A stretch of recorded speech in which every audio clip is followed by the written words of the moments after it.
nomme Cheikh Ahmed Tidiane Thiam, fils de Pikine, ancien enfant de troupe, actuel DRH de l'AGEROUTE Sénégal. Je remercie le bon Dieu et je remercie également la zone qui m'a fait l'honneur de m'avoir désigné comme parrain à ces demi-finales, donc opposant les 4 équipes donc chères que nous avions, à qui je souhaite une bonne chance. Effectivement, j'ai fait hier le tour des 4 ASC, accompagné de mes équipes et la zone. C'était pour leur apporter une aide. Mais au-delà de l'aide, c'était aussi pour lancer un appel à un esprit de sportivité. Le sport, c'est un jeu pour lequel il faut du fair play infaillible. Raison pour laquelle nous avons fait le tour pour appeler les supporters à un esprit de sportivité, que le meilleur gagne. Et je leur ai dit, bon, je vous souhaite à tous bonne chance.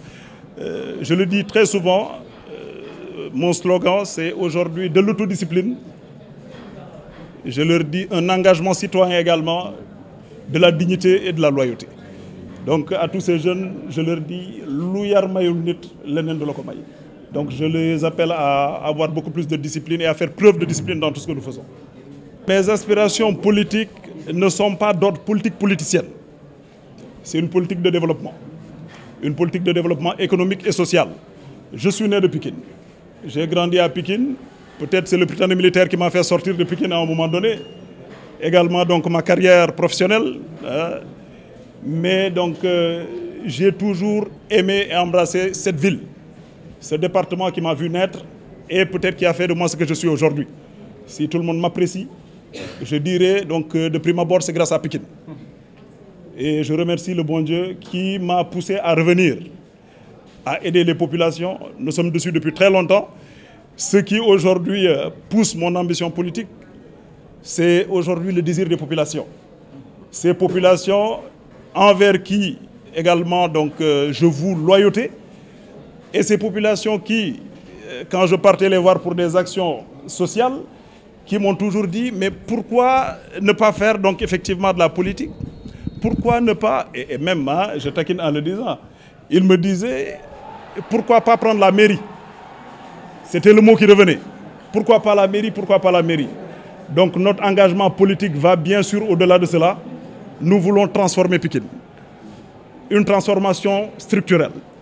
Une transformation structurante. Nous voulons que Pikine, c'est ce que je leur disais hier, je veux que Pikine soit Pékin. Et cela dans l'horizon de 10 ans. Pensez-vous qu'il y ait une hiérarchie? Je pense que la hiérarchie, je l'ai laissée dans l'armée. Aujourd'hui, c'est une question de servitude. Servitude envers la population. Celui qui sert la population, nous l'encourageons. Et celui qui ne sert pas la population, je le dis et je le martèle, je suis une sentinelle. Je suis donc ce qu'on appelle donc également un whistleblower, un lanceur d'appel. Cette population, on va la développer. Et mon engagement est infaillible. Assalamu alaikum wa rahmatullah.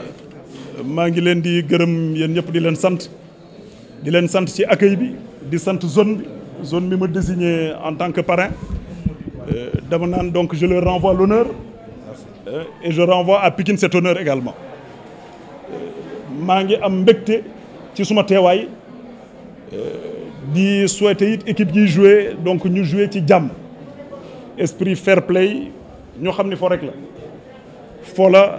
fo bu ànd ak jom.